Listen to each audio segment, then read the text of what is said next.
and this gives our community leaders real-time data on issues shaping our region. I encourage you to keep an eye out for those results, and the data provides powerful information to guide decision-making for the future. We're also proud to celebrate momentum in Spokane's first ever creative district in Hilliard. A designation GSI helped to secure through federal grant funding and an exciting step forward for our creative economy. The momentum continues with the third Thursdays.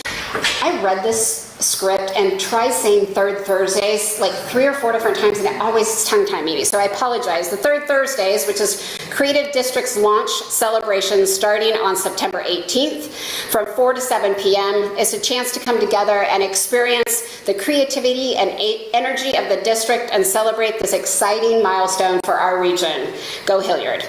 And because innovation and inclusivity are a central part of our work, I'm thrilled to see enrollment continuing to grow in our Free Connect membership, our free partnership tier for micro businesses and locally owned restaurants. Sponsored by Canopy Credit Union and Riverbank, this initiative opens doors for more businesses to connect, grow, and thrive. It's truly an exciting time for Spokane County. Today's program is about honoring our progress and looking forward together. To begin, please join me in welcoming Robert Kuney, lead chaplain with the Spokane County Sheriff's Office, to deliver our invocation.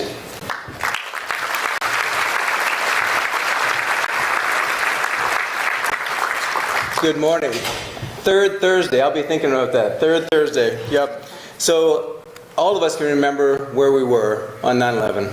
And I want you to know it's an honor and a pleasure to be here with you all today, 24 years later. Please rise for the invocation. I will lead us into prayer with Psalm 78, verse 72. So he shepherded them according to the integrity of his heart, and he guided them with his skillful hands. Please join me in prayer. Heavenly Father, Lord God, we pause now and invite you in your holy presence into our time together. In your word, we see the beautiful depiction of leadership fueled by integrity and wisdom. May we all continue leading the way with endurance, honesty, and a desire for the well-being of our community. Lord, please guide us with your skillful hands so our actions can inspire hope, foster growth, and bring light to those around us. Thank you, God, for always providing. And for this meal today, please bless it to strengthen us to accomplish all that you have prepared for us to do. We lay this prayer before you, Lord, in the name of the King of Kings. Amen. Amen. Please remain standing for the Pledge of Allegiance.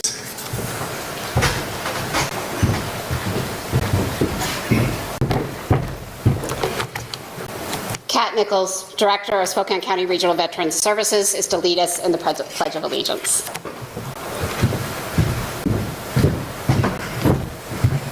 I pledge allegiance to the flag of the United States of America and to the republic for which it stands, one nation, under God, indivisible, with liberty and justice for all.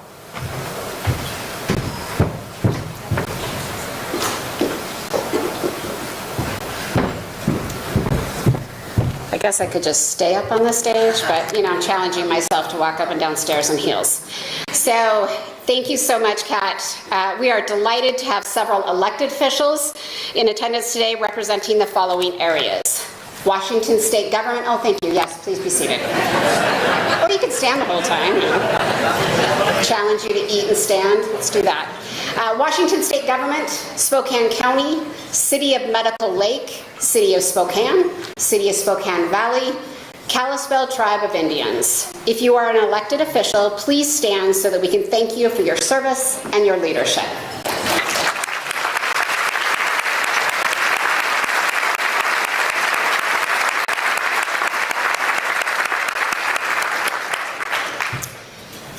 As GSI's board chair and CEO of Canopy Credit Union, I am especially proud that Canopy continues its tradition of sponsoring this important community gathering. This year, I'm excited to turn the microphone over to one of my incredible colleagues. He brings unmatched energy, creativity, and passion to everything he does. Please join me in welcoming the amazing Curtis Kelly, Marketing and Community Development Director at Canopy Credit Union. Yeah.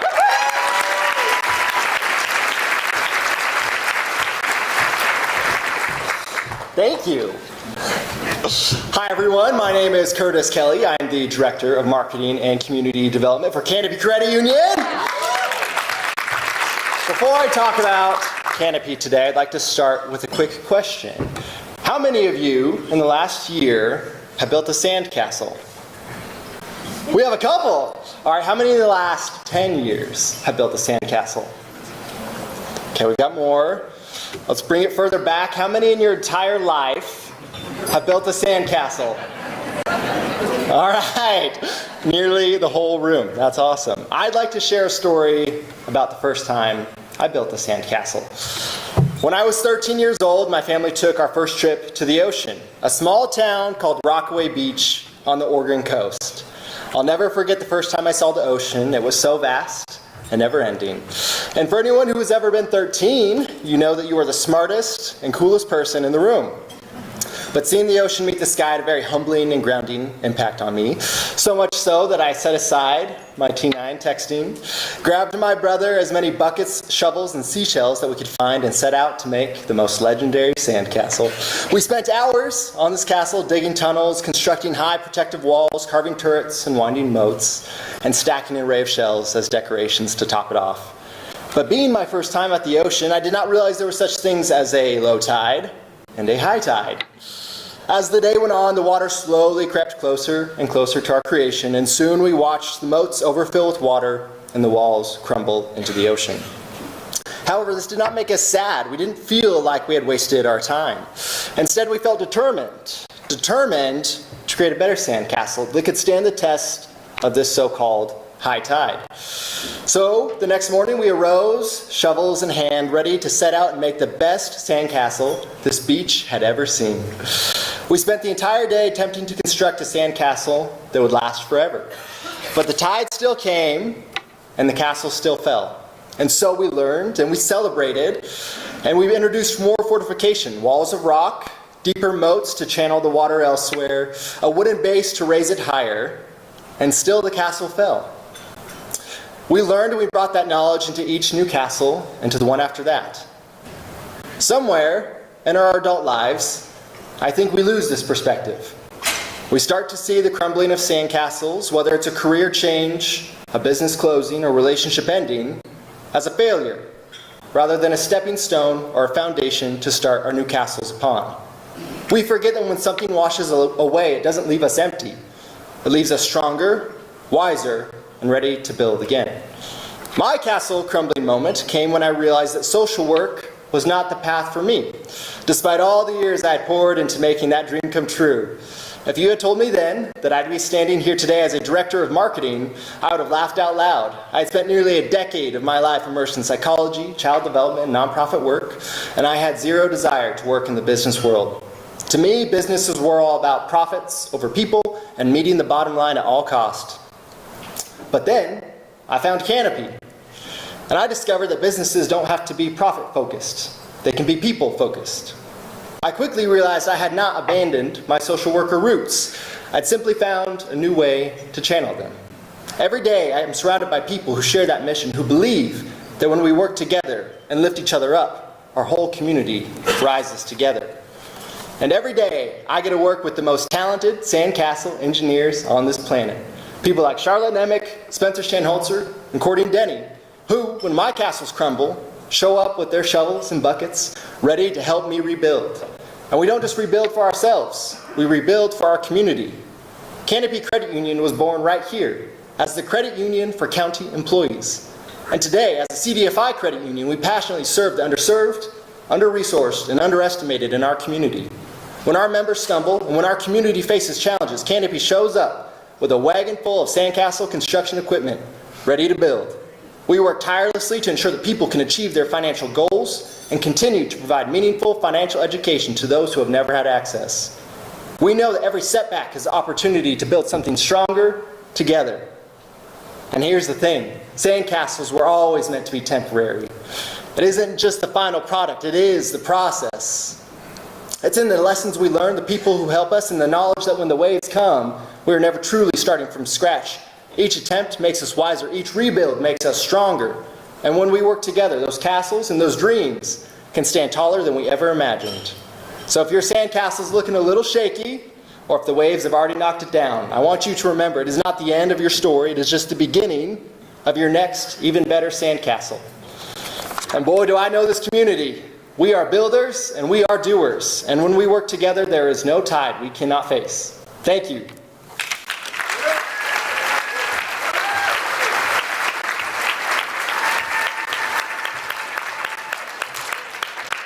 An orator in the making. There we go. Thank you, Curtis, very much. Of course, you know how much I appreciate you. So next, I'd like to do a special thank you to our additional sponsors who made today possible. Our executive sponsors, Idaho Central Credit Union and Alaska Airlines. Our meal sponsor, Providence Healthcare. Our major sponsors, Kalispell Tribe Economic Authority and GISA Credit Union. And our supporting sponsors, Global Credit Union and Eastern Washington University. Your investments fuel this important community conversation, and we are deeply grateful.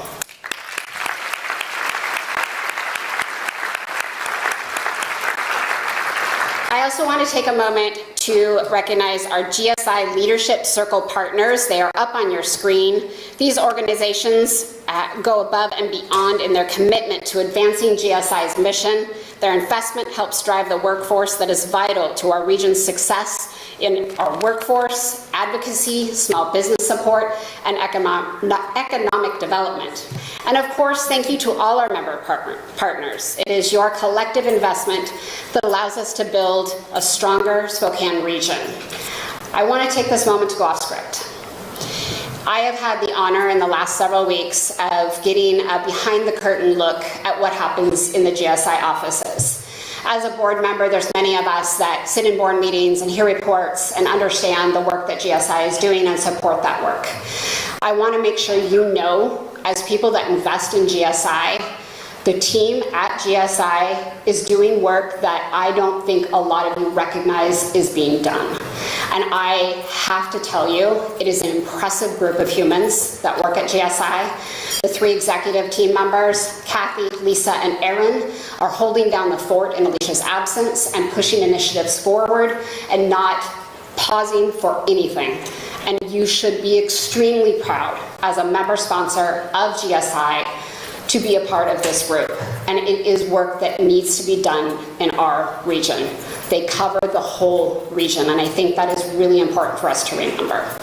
So, with that being said, thank you for allowing me to go off script.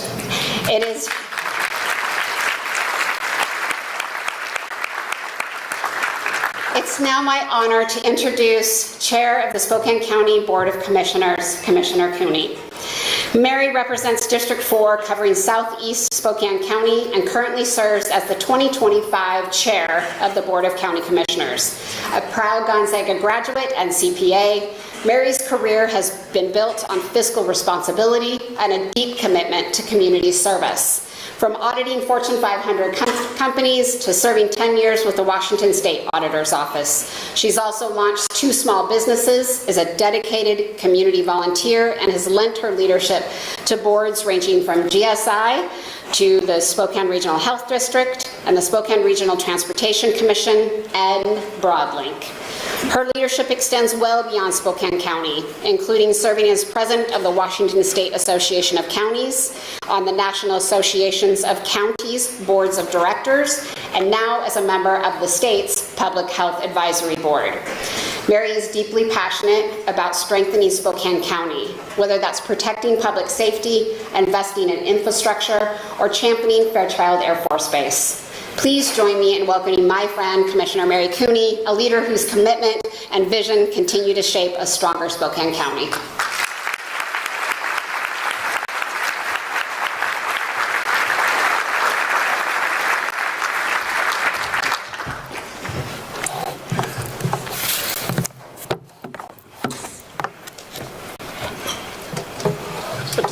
Just make a few changes here at the podium. I don't know what to say. To look out in this room and see everybody here, it's been sold out for, some time now. It's very humbling. So thank you all for being here today for the State of the County. So now I'll start my official remarks. Good afternoon, business community leaders of Spokane County. It is an honor to stand here before you today as the 2025 Chair of the Board of County Commissioners. First, I want to thank GSI CEO Alicia Benson and the entire team at GSI for hosting today's event and being such strong partners in our community. I also want to thank Chaplain Robert Kuney for doing the invocation. Thank you. And to Kat Nichols for doing the Pledge of Allegiance for us. As a big thank you also to today's sponsor, Canopy Credit Union, and to President and CEO Charlotte Nemec, who is also serving as GSI's board chair, so she does have double duties as she just showed today, for stepping up as our MC. Charlotte, we're grateful for your leadership, your ongoing support for Spokane County, and for me. So thank you so much. And of course, this beautiful place that we're in, I want to say thank you to Stephanie Curran with the Public Facilities District for hosting us today here. As today is September 11th, it is a somber day of reflection. I'd like to take a moment to recognize the brave individuals who serve and protect us every day. If you're a military veteran, active duty military, law enforcement, or a first responder, would you please stand so we can thank you?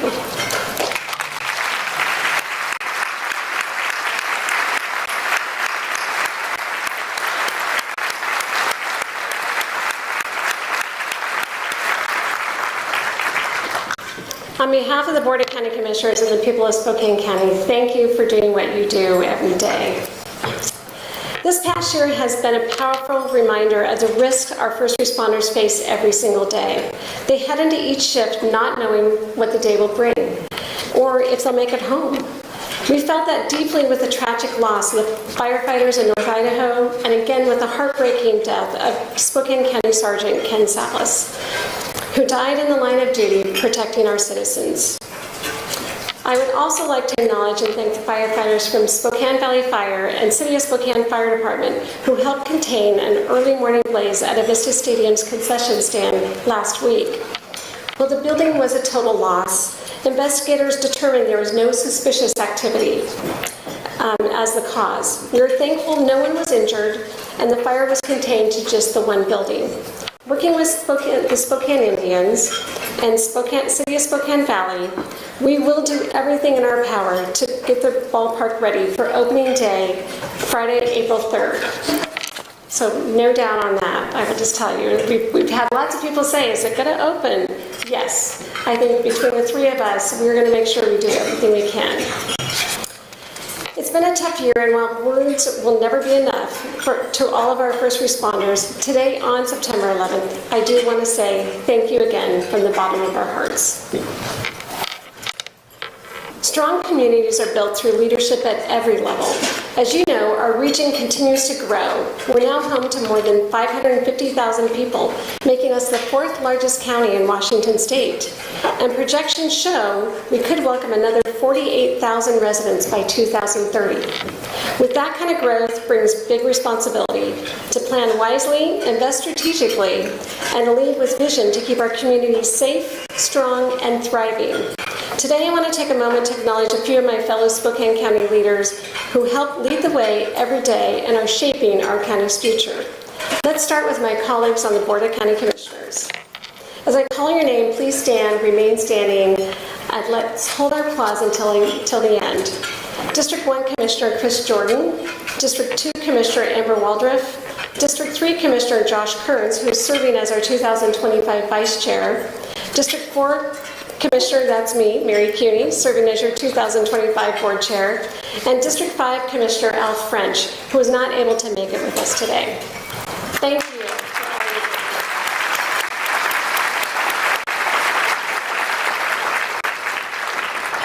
And next, I'd like to acknowledge our countywide elected officials. Please stand as I call your name and hold your applause till the end.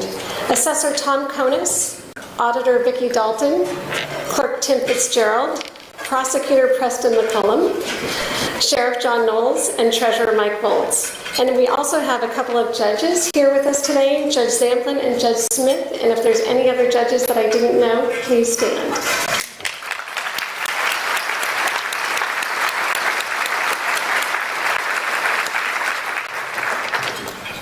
And now to the heart of our team. To all the Spokane County employees who are here with us today, would you please stand and be recognized so we can thank you for your outstanding work and dedication.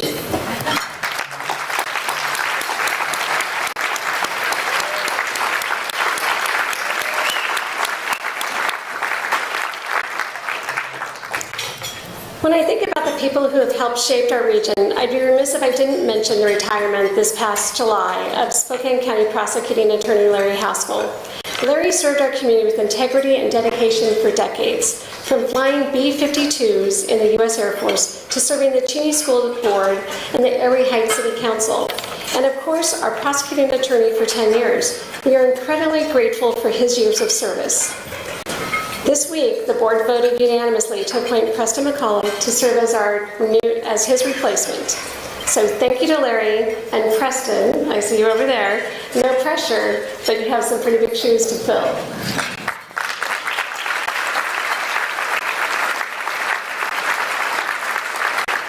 And then in February, the Board of County Commissioners voted unanimously to appoint Mike Volz as treasurer. We are excited to see Mike step into this new role and use his extensive financial knowledge and background to help not just the county excel, but also the 80 governments, entities that the Treasurer's Office serves. So thank you, Mike, for continuing to serve in your new role.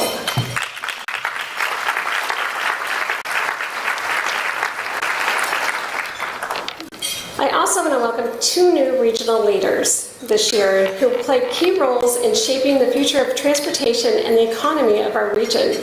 Carl Otterstrom was appointed CEO of Spokane Transit Authority after more than 15 years with the agency. A Spokane native and longtime transit advocate, Carl has led major initiatives like the City Line Bus Rapid Transit Project and the STA Moving Forward Strategic Plan. He brings deep knowledge to a strong community focus and a clear vision for expanding access and improving service. You'll be able to find Carl, and I can't see where he's at here, it's like with the lights on, but oh, there he is.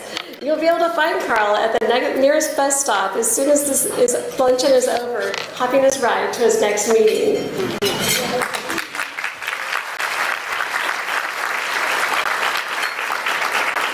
At Spokane International Airport, David Herring was named the new CEO and will begin his role in October.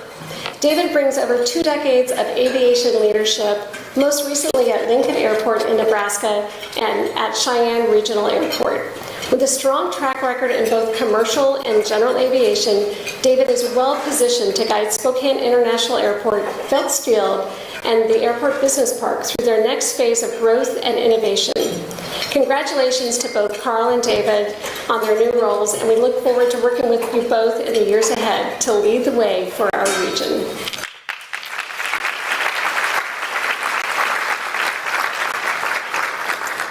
As we look ahead to the rest of 2025 and into 2026, it's a good time to reflect, not just on the challenges we've faced, but also on the progress we've made together.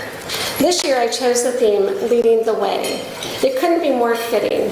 It captures the spirit of what we've accomplished as a county and what we're committed to continuing, making Spokane County the best place to live, work, and play. Over the past year, we've seen what's possible when we come together with a shared vision and a determination to move our region forward. It's been a year marked by resilience, collaboration, and a deep commitment to our community's future. Today, I want to highlight just a few of the key areas where Spokane County is truly leading the way and setting new standards for excellence. To begin, Spokane County has made significant strides when it comes to enhancing public safety. We've hired 50 new deputies in the last 18 months, and I'm pleased to report that we are now fully staffed with almost 270 deputies for the first time in 20 years.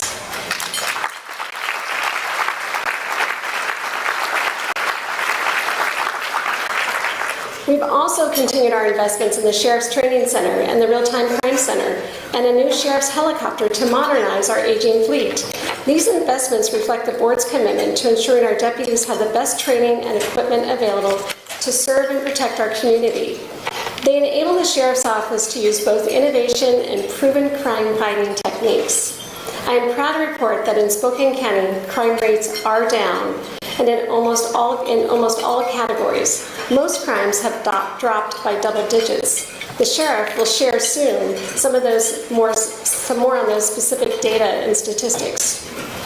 Our state-of-the-art Sheriff's Training Center and Small Arms Range, in partnership with Fairchild Air Force Base, has also trained over 2,500 officers from across the region.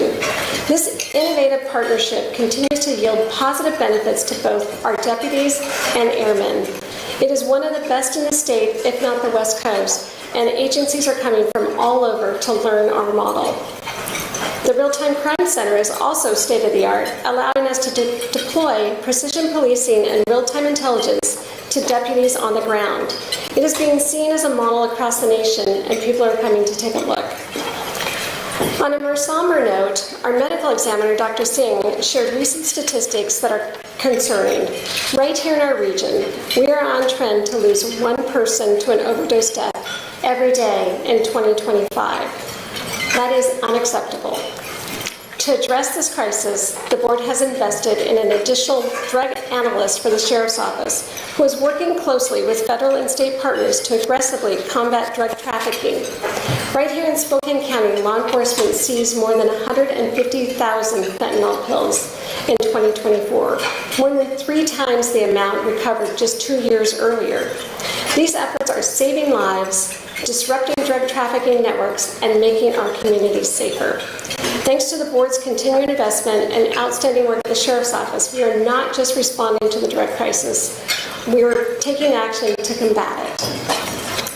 Finally, I would like to note how proud we were to see the new Sheriff's helicopter already off the ground and in the air.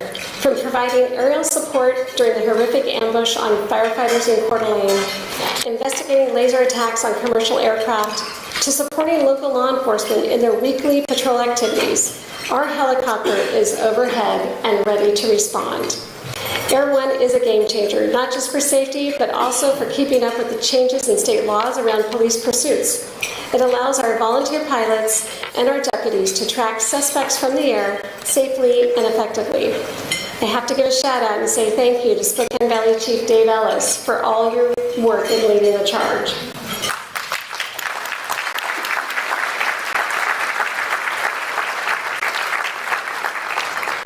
Now, I will turn it over to Sheriff John Nowels to give an update on how we are leading the way at the Sheriff's Department. Please join me in welcoming the Sheriff.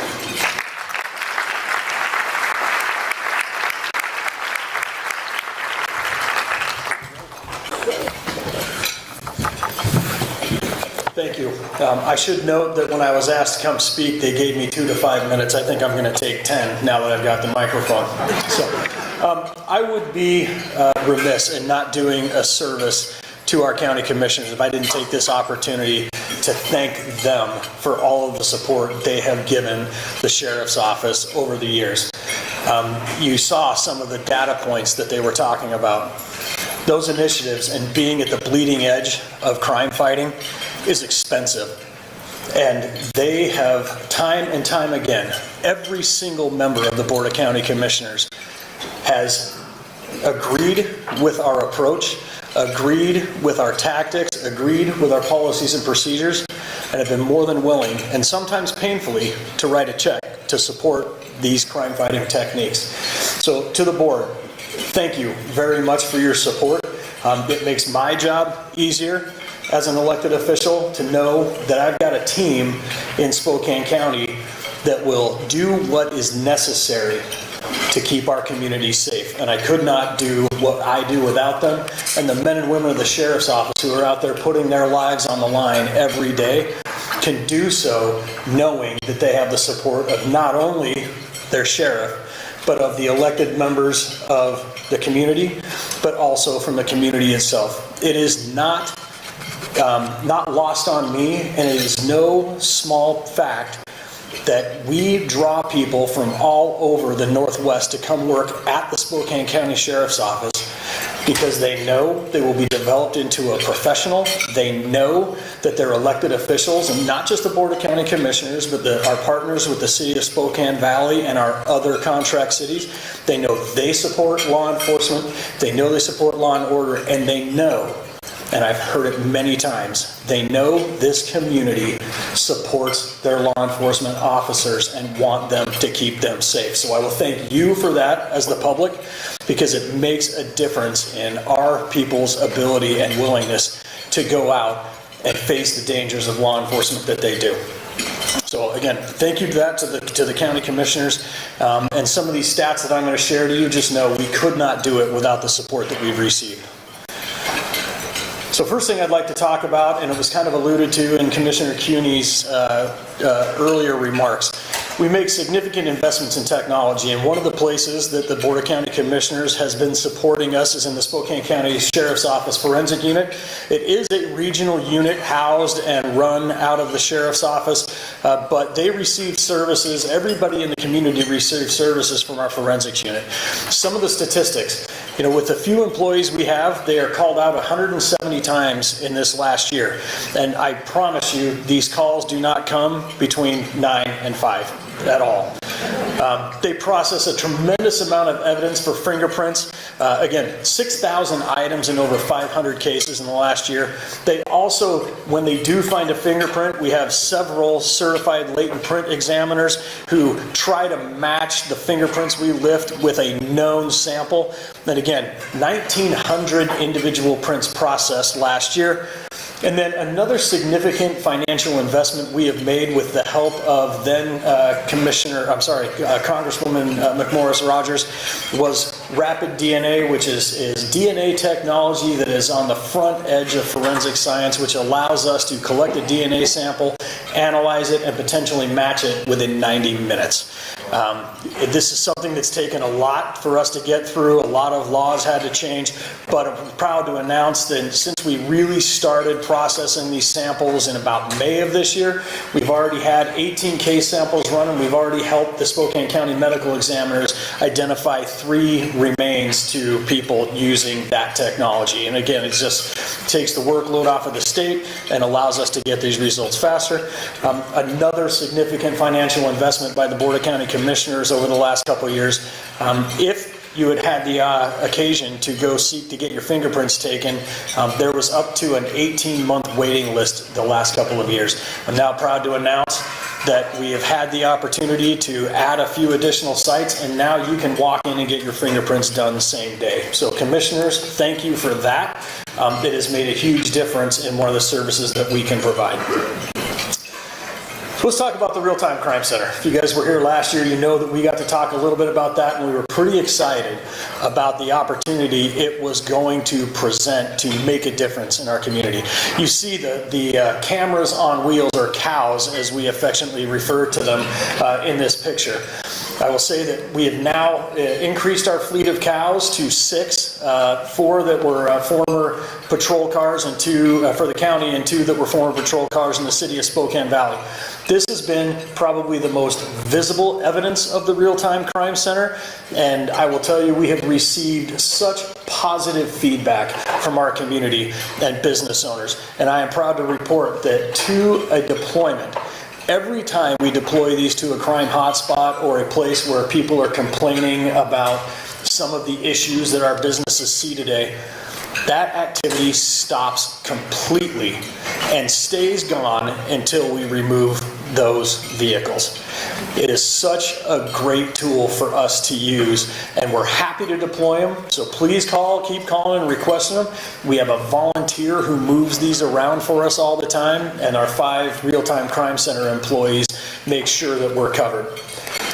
So the investment in the Real-Time Crime Center from the Board of County Commissioners, again, they're the folks who have the money, and they have to decide that they believe in the vision that the Sheriff's Office has. So currently we have 54 what we call ALPRs, or automated license plate readers.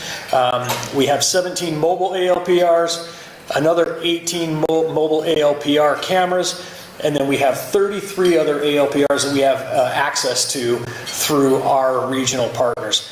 We have now also got 13 private partners who give us their license plate reader technology.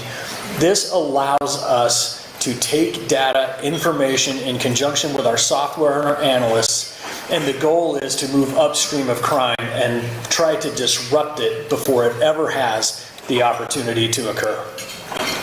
So some of our success stories, you can see that this is 2025 year to date. Our analyst success and impact stories, we went from having 69 in 2024 to over 200 year to date. And I'll give you an example of what that might look like. Just recently, the city of Spokane had asked us to deploy one of our cameras on wheels up to an area around Spokane Falls Community College. As one of our analysts was working, she noticed that there were several 14-year-old girls who were sitting on a park bench and was approached by a man, and they seemed uncomfortable talking to him. And the man had his hands in his pockets the entire time he interacted with them, and our analysts thought that behavior was suspicious. Because of their abilities, they were able to call the City of Spokane Police Department, report the suspicious activity.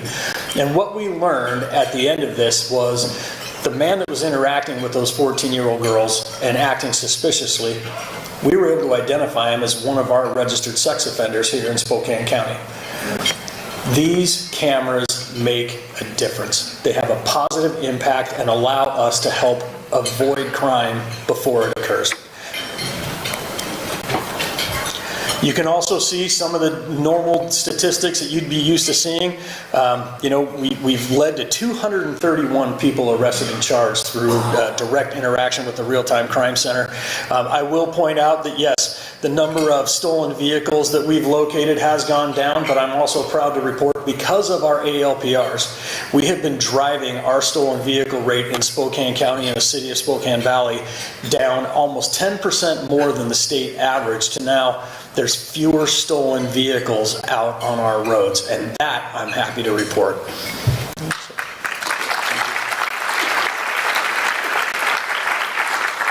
Another type of data point when Commissioner Kuney referred to the opioid crisis.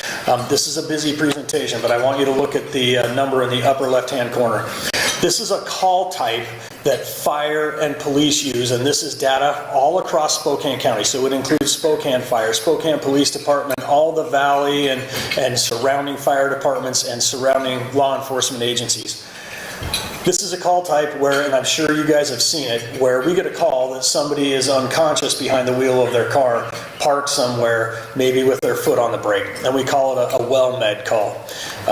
The sheer volume and the danger of responding to these calls has caused fire to refuse to respond to these because it's so dangerous. We had 6,500 calls so far this year in 2025. Now it is nice that it's about 3% lower than last year, but prior to the last month and a half, we were actually trending about 5% more. The opioid crisis is not only having an impact on the streets, but it is a tremendous strain on the resources, both fire and police. Now I'm trying to use this as the punchline for today. Here are our crime stats, and granted this is just Spokane County, so it does not include the city of Spokane Valley, but I will tell you theirs are very similar to these. You will see that except for simple assaults and shoplifting, we are down double digits in almost every single crime category. And we have more to break out, but it would take a while for you to read those. It is because we have the most professional law enforcement people that we can find. They are attracted to work here in Spokane County. They are out here to serve you and make sure your community is safe. I will give credit to the Spokane County Prosecutor's Office, formerly led by Larry Haskell and now by Preston McCollum. These crime stats have a lot to do with them as well. There is zero tolerance for crime in Spokane County.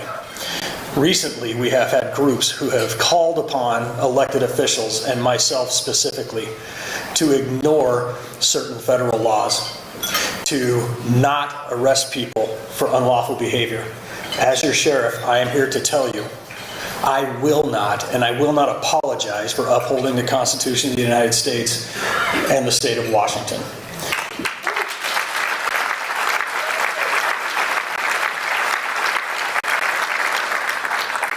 In a time and age where there's a lot of political rhetoric that is not helpful, and even recently in the last 18 months, political violence, we should not listen to calls from people to allow unlawful behavior to advance a political agenda. And I am here to tell you, it doesn't matter to me what side of the political aisle is calling to violate the law. We will hold them all accountable. And that is my commitment to you.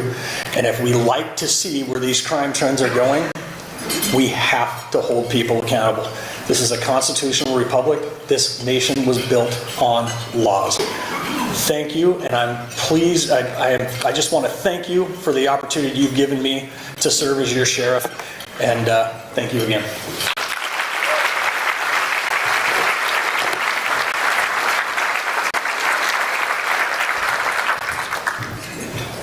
You may have gone just a little over time. As we know, I tease John that he can't say his name in 5 minutes, so. So thank you, Sheriff Nowels. We appreciate all that the Sheriff's Office does to serve and protect our community. Now let's talk budgets. As a CPA, you know, it's kind of one of those things people don't always like to talk about, but I do. But as a business leader in this room who knows, responsible budgeting is crucial for a sustainable financial future. As we work on the 2026 county budget, let's talk about where we stand and how we plan to move forward during a time of flat revenues and increasing costs. Like many counties, Spokane County is facing a deficit of projecting about $20 million. Seeing this early, the board acted, put a freeze on non-essential hiring, and asked all departments to dig deep and reduce spending by 7%. Balancing the budget will require teamwork across departments with some tough choices. But by staying focused on smart investments and cutting where we must, we can prioritize savings and efficiency. As we hold a series of public roundtables this fall, you will have an opportunity to make your voice heard before we adopt our budget in early December. Inside your program, down at the bottom is a QR code. I'll reference it twice during this presentation that you can go to learn more. While we manage through the current budget challenges, there is some good news. During the past year, we anticipate new construction in Spokane County will exceed $1.4 billion, demonstrating our ability to continue attracting businesses and investments. This provides almost $1 million in additional revenue to Spokane County without raising taxes. That's why continuing to invest in economic development is so important for our region. We are seeing growth from the state line to the West Plains. Every new business that starts or grows here brings good-paying jobs, attracts investments, and strengthens Spokane County's ability to deliver the services our residents expect and deserve. As just one example, McKinstry recently launched a dedicated manufacturing facility on the West Plains. As a direct result, the firm has brought more than 100 additional advanced manufacturing jobs and $100 million in additional revenue to our region. McKinstry has plans to expand its manufacturing presence in Spokane in the near future. Strategic partnerships with GSIs, our county's economic development arm, the airport, our public development authorities, and private sector leaders are driving real progress in economic growth and job creation. As another example, the Northeast PDA recently celebrated, as Charlotte said earlier, Hilliard's designation as Spokane County's first certified creative district, opening the door to new jobs, investments, and revitalization. As our region and economy grow, continuing our momentum at the county on major road projects is key, not just to ease traffic, but to keep goods and freights flowing smoothly across our region. This year we celebrated the completion of the Bigelow Gulch Corridor, spanning 2 decades and $72 million of local, state, and federal investment. I I know some of you in this room commute daily on Bigelow, and I hope you're enjoying the additional lanes and the safety features that have improved the corridor. In 2026, Spokane County is moving forward with several key transportation projects to improve safety, access, and infrastructure across the region. Here are just a few highlights. In the north area of Spokane, we're going to be resurfacing Market from Freya to Hawthorne, a new crosswalk and raised median on Wall Street near Homebrook Park. In the Green Bluff area at Bruce and Peon Roads, a rural roundabout will be installed to enhance traffic flow and reduce collisions. In the south, new sidewalks and pedestrian beacon on Crestline between 63rd and 57th to improve public safety. And then near the state line, a roundabout at Wellesley and Appleway will ease congestion and improve safety at this high traffic intersection. These projects will leverage county dollars with state and federal grants, reflecting our commitment to safer roads, better infrastructure, and smarter growth. Now let's turn to the digital infrastructure, broadband. We have continued to focus on expanding broadband access through our regional initiative, BroadLink, because we know that reliable internet is essential for every household and business in Spokane County. The Board of County Commissioners created BroadLink in late 2022 as a standalone public development authority to lead the way on broadband infrastructure and digital access for our region. Through Arian Schmidt and her team, who are here today, thank you, BroadLink has laid more than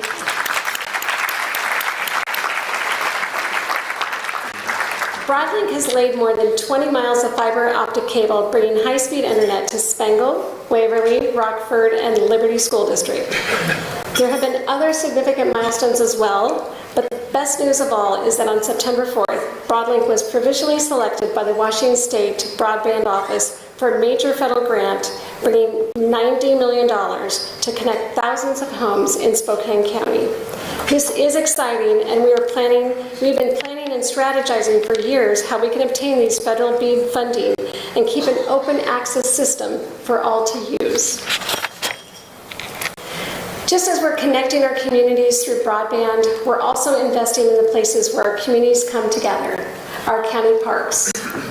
Over the past year, we saw the results of the board's $18.7 million investment in our beloved county parks. By combining one-time federal ARP funds, real estate excise tax, revenues, and competitive grants, we've upgraded and expanded parks across all corners of Spokane County. Let's take a quick look at what we've accomplished. At Bear Lake Regional Park, we invested $3.4 million in access and safety improvements. At Liberty Lake Regional Park, we invested $4.1 million in upgrades and lake access. On the West Plains, we invested $4.7 million in Camas Meadow, a brand new park in one of our fastest growing communities. At Plants Ferry Park and Sports Stadium, we invested $9.2 million with help from our local legislators who provided an additional $1 million. Set to be completed this fall, the improvement at Plants Ferry will also be a boost to the local economy, bringing more visitors and youth sports from across the region to nearby hotels, restaurants, and shops. These projects bring more than just recreational opportunities. They're about building community, supporting wellness, and investing in the quality of life for everyone in Spokane County. As we invest in parks and public spaces that bring people together, we're also focused on protecting our natural resources, especially when it comes to environmental stewardship and safeguarding of our drinking water.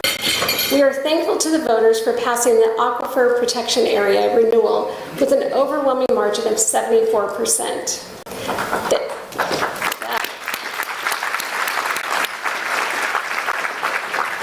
The APA funds our regional water quality efforts, from monitoring and education to stormwater infrastructure. I have to say thank you to the cities of Spokane, Spokane Valley, Millwood, and Liberty Lake for being our partners in this work. We're also thankful to our local legislators and the state for passing a budget that included $7.5 million for addressing PFAS contaminated wells on the West Plains. Our water resources are vital to not only sustaining us, but also to enabling our growth in our region. Water is a limited resource, and it must be managed wisely and carefully. So let's talk more about growth. You might not hear about it often, but every 10 years, counties like ours update something called a comprehensive plan. And while that might sound like government jargon, it truly is a big deal. This plan helps decide where new homes go, where businesses can grow, how we protect farmland, and where we make space for parks and recreation. It shapes how our community looks, feels, and functions for all of us. We are underway on the next update called Vision 2046, and here's the thing, we can't do it without you. This is your chance to help shape the future of our region. What kind of place do you want your kids or your grandkids to grow up in? What matters most to you when it comes to growth, housing, and open space? If you open your program, this is my other one, and click on the QR code to learn more, I invite you to attend these upcoming meetings around the county that will be occurring this fall. Your voice can help guide these important decisions around growth, so please get involved, share your ideas. Let's build a plan that truly reflects our shared vision for the region we all call home. As I talked about earlier, the Sheriff's Office is actively working upstream to combat the opioid crisis from a law enforcement side. Spokane County is also leading the way downstream in protecting public health, especially when it comes to behavioral health and substance use disorders. Over the past year, we invested in sobering and withdrawal management programs at Spokane Treatment and Recovery Services, known as STARS, supported Maddie's Place, and continued planning for the expansion of our Spokane Regional Crisis Stabilization Center with a 23-hour sobering center. In 2024, the board awarded $775,000 of opioid settlement dollars to help STARS purchase their Cali facility. With this investment, we are expanding access to more immediate treatment services for individuals impacted by the opioid crisis within Spokane County as we work to extend our crisis relief center next year. Since the program opened earlier this year, 80% of almost 1,000 participants have successfully transitioned to ongoing services. I am proud to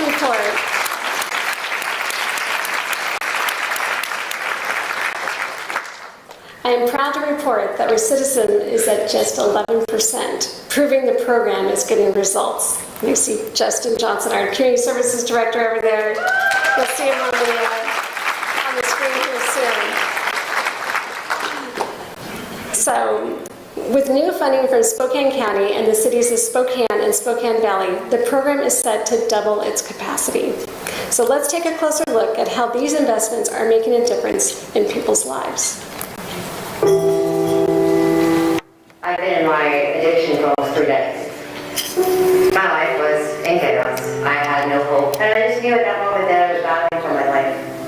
We had wanted to get clean so bad. We were just stuck in that vicious cycle. 2025 marks some significant successes in Spokane County's comprehensive response to the opioid and substance use epidemic impacting our community. With hard charging in our amazing project to provide a crisis relief and sobering center, expansion to a stabilization center, providing long-term treatment options to the community. This new facility type will allow individuals in our community to access same-day and walk-in availability for behavioral health services when experiencing a crisis. This critical resource will help expand that availability within our community. Pioneer Human Services has also been selected to operate the Crisis Relief and Sobering Center, and with their key expertise in this area thus far, we're looking forward to meeting the needs of our community. We've also invested heavily in immediate treatment options in the community through our partnership with Spokane Treatment and Recovery Services, STARS, through our Sobering, Triage, and Transition program. Sobering, triage, and transition services will provide a place for individuals who are intoxicated who wouldn't regularly be able to go into really any other place other than the hospitals. It is triage services. It's in a therapeutic setting. You'll be able to go from sobering to withdrawal management to our longer-term care house and clubhouse, and you can transition all within the same facility. This is my 5th time in treatment. It's been amazing. The staff's great, the privacy, and just the respect from staff, from your peers, everybody. All of us are there to help each other grow and build. And I can walk with my head high. It's been a blessing. 80% of the individuals that have received that treatment service have transitioned into longer-term care, and recidivism is less than 12%. The other area which we have invested quite extensively is for treatment for infants impacted by substance use and opioid-related issues. We were really just focusing on the babies and expanded our vision to supporting the parents too. We started seeing just the power that was coming from these parents' lives changing. Our daughter was baby number 5 at Maddie's place, and we came pretty much right whenever they first opened. They allowed us to focus on what we needed to fix with ourselves in order to be able to be there for our baby. They were there with us every step of the way with us. She was just blossoming every single time they brought her up. You know, we got everything we needed, an amazing environment to be in, the atmosphere was just on point every time. They help you not miss any important moments in your baby's life. Maddie's place really helps you build up that foundation in order to get your confidence back and set things up for yourself, and you can get out of the darkness and move on with your life, and you can be a normal person again. Almost a couple of years later, full circle moment, and now I work here, and the staff has just been life-changing. All they want is to see you win. Spokane County came alongside Maddie's place shortly after we opened. By that fall, October of 2023, we had a contract for services, and that contract has continued, and in fact, quite frankly, has kept our doors open. The second area where the county has helped is with prioritizing Maddie's place for its opioid settlement abatement account, and we received $600,000 in September of 2024. And with that, we acquired an acre right next to us for future expansion, hopefully for housing, for daycare, and for even primary care. Without Maddie's place, I probably wouldn't have a family. It's really hard to say thank you as much as I mean it, you know? It's really given me everything. When we think about addiction, we put a face to it, and we come from all walks of life, all different backgrounds, all different upbringings and experiences, but when you put it all together, our stories are the same. There is so much hope out there. I just wish everybody can have that experience. If you want to stay sober, and if you want to do this for your family or for your baby, it's possible. There's all the help out there. The significant progress we've been able to achieve in our comprehensive response to the opioid and substance-related challenges in our community, and the successful outcomes we've been able to achieve this far would not have been possible without major support and the continued collaboration with our community partners. So I just want to say thank you to the community service staff who have been diligent in making this happen, to the Board of County Commissioners whose support, advocacy, and commitment has made all this possible. I also want to thank our community partners, our regional hospitals, community providers, and to our local municipalities, including the City of Spokane Valley and the City of Spokane, and to our state and congressional representatives who have committed to partner with us as we work to achieve a healthy, low-violent community.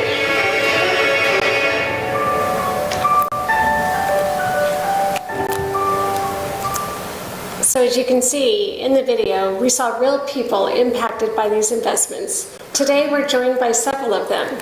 So to our friends at Maddie's Place who are here with us today, will you please stand and be recognized?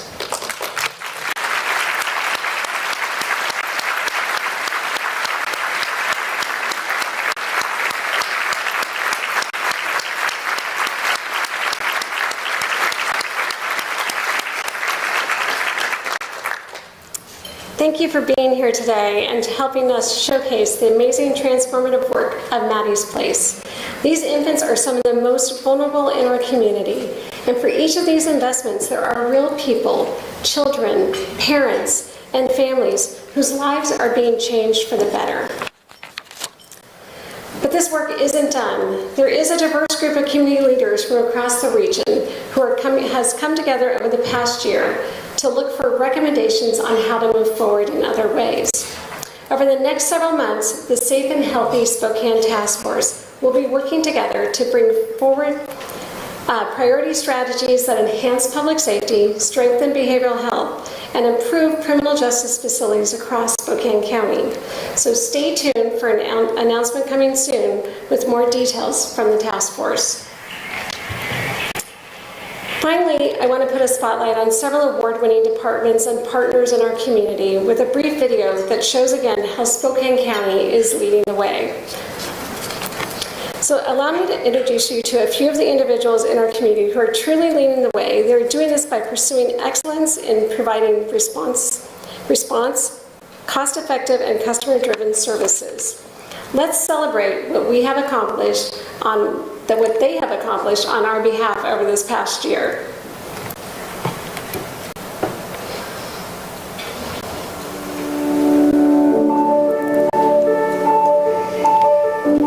Justice system is one of the most essential services that we provide here in Spokane County to the public.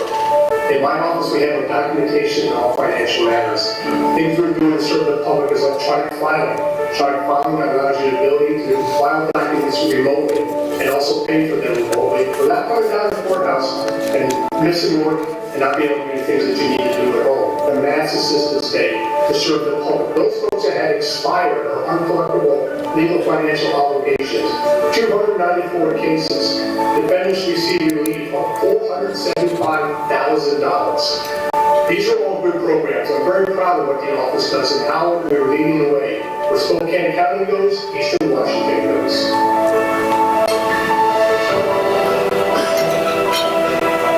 Spokane County, in our district court in particular, I think lead the way in a lot of different facets for our state. We've got many of our judges on our bench in leadership position, and I think it's just a recognition that we're involved statewide. We want to have a voice that's heard statewide. Judicial leadership has many different facets to it. Certainly, you're a leader in the courtroom, but I always felt that being a leader in the community as a judge is really important. And just come to work every day and do your thing. I think judges are meant to be out in the community, and that means serving others and being involved in nonprofits and make yourself visible within the community. It's an award that is given by the current president of our association, our District Municipal Board Judges Association. And so this last June, I was presented with this award.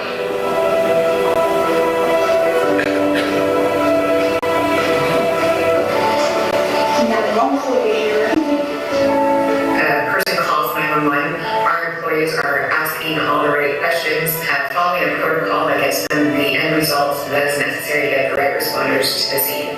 Spokane Regional Emergency Communications received the Accredited Center of Excellence accreditation this year for our medical dispatching. We are only one of 3 in Washington State and only a few in the nation that received it this year, pushing forward the goal of always doing the very best for our community. I just wanted to help people.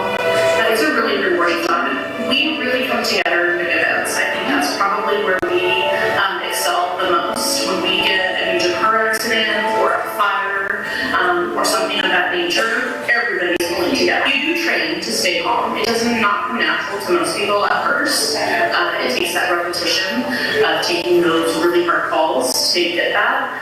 It's the reason I do what I do. I've been doing it for 9 years. I love training and seeing the training and struggling because it starts to get it is really, really satisfying to me.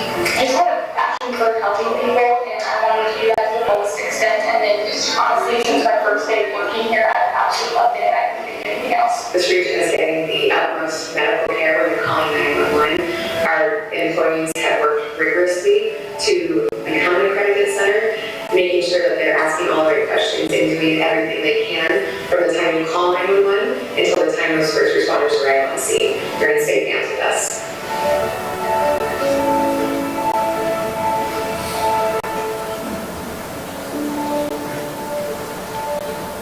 Our Celebrate Triage and Transition Program and our Behavioral Transitional Stroke Program earned national recognition from the National Association of Counties for the 2024 Achievement Awards in the health category. National recognition from NATO affirms that Spokane County is on the right. These national awards validate our county's approach. We demonstrate that local government can lead both strategy and heart, showing what's possible with innovation, commitment, and community come together. Spokane County remains a place where we don't just shy away from our problems, we confront. We don't just talk about solutions, we implement them. And where every step we take moves us closer to building a healthier, safer, and more hopeful community for everyone. This is what it means to lead the way.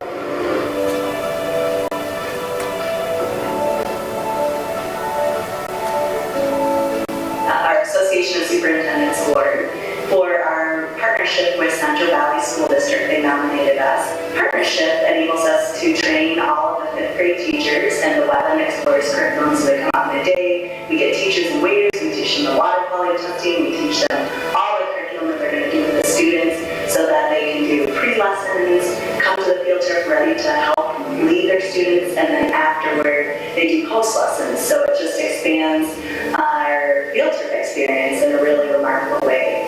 And we were recognized for that strong partnership and not only bringing the 5th graders out here, but really training their teachers for this holistic program. So it's pretty awesome.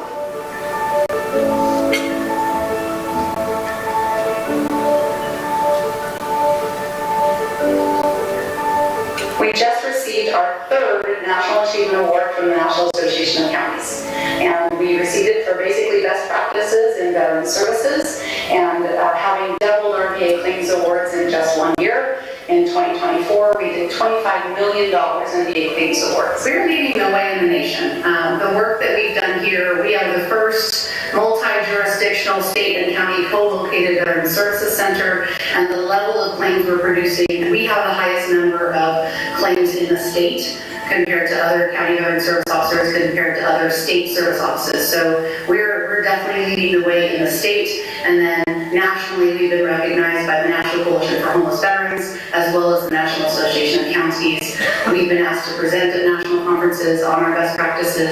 It's life-changing. For one thing, it's hard enough for a veteran to come forward anyway. They're very selfless people, and when they finally do, usually it's pretty urgent, and then they reach out to get benefits that they already earned, and it can change lives. We've seen veterans go from at risk of homelessness to housed and healthy and happy and thriving. It's that difference between surviving and thriving, and I think they are impacting generations to come. So the children and the families of these veterans and military service members are being able to live a better life, and that's the impact we're making. Everything I love about the Fair and Expo in Spokane County is I'm given this gifted opportunity to bring the community together, and we celebrate that annually with our 10-day fair. But also throughout the year, we are a part of IAFE, the International Association of Fairs and Expositions. There's so many categories, but we finally took home the big prize, the silver, creme de la creme of entries. And it really had to do with how we display our entries in our buildings at the fair. We have well over 12,000 items exhibited at the fair. That could be quilts, photography, livestock, your treasured pumpkin or tomatoes. I love the build-up. I mean, we plan all year for this, and you just feel this pressure as we get closer and closer to September. But it's a good pressure, and our team is really united and gets excited about it. So it just feels good that we're doing this for the community.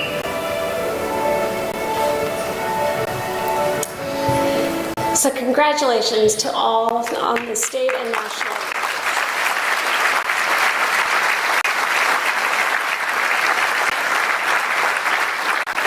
It's definitely a point of pride for all of us commissioners to see all the hard work. I hope you enjoyed a brief glimpse into the daily work of these outstanding public servants whose work too often goes unnoticed or unrecognized. But it has a big impact on all of us and makes a huge difference in our lives. If you've not made it to the fair, it's still open till Sunday. And look for that groundbreaking on the 23-hour sobering center later this fall. So in closing, I want you to know we aren't stopping here. We remain committed to leading the way in every aspect of our community now and in the future. We will continue to pursue excellence in all that we do to deliver the level of service that residents in our county community expect and deserve. If you've noticed at past Day of the County addresses, I do like to end with a quote. This year I picked this one from Ralph Waldo Emerson. Do not go where the path may lead. Go instead where there is no path and leave a trail. So together we can continue leading the way, blazing new trails, and ensuring a better future for our families, our businesses, and all the residents of Spokane County. Thank you.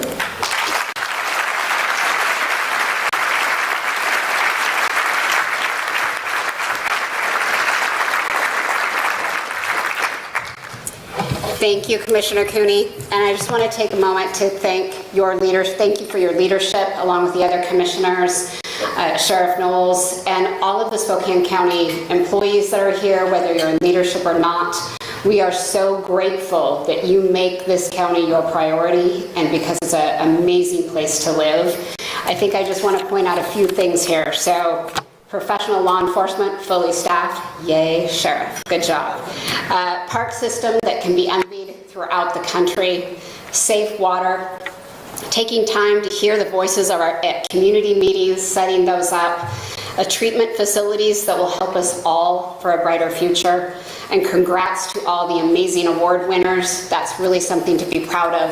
I think our county is very lucky to have all of you here and working for us.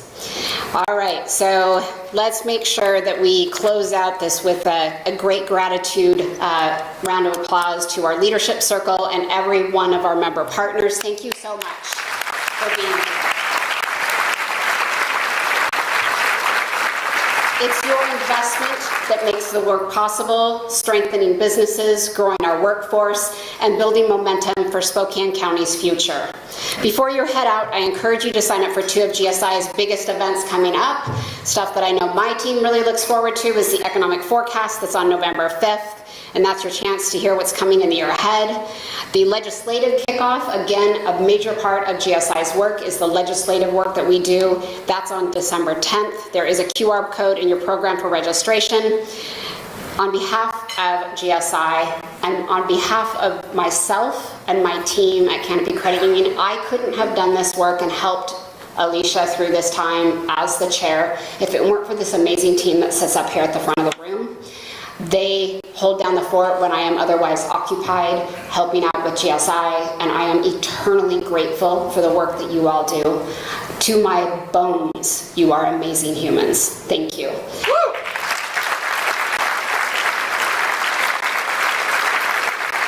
If you took photos today, please tag Greater Spokane Incorporated, hashtag Together We're Greater. Together, we are leading the way to a stronger Spokane County. There's hoping that you have an enjoyable fall, a warm winter, and I hope you have a great rest of your day. Thank you all.